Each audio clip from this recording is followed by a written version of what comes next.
போல நெஞ்சம் கொண்ட அண்ணன் தம்பி யாரும் இல்லை. தன்னை போல என்னை எண்ணும் நீயும் நானும் ஓர் தாய் பிள்ளை. தம்பி உந்தன் உள்ளந்தானே அண்ணன் என்றும் வாழும் எல்லை.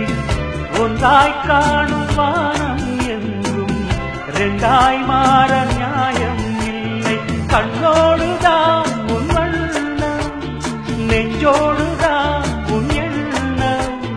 முன்னேறு நீ பின்னேலும் என் ஆசைகள் கைகூடும்.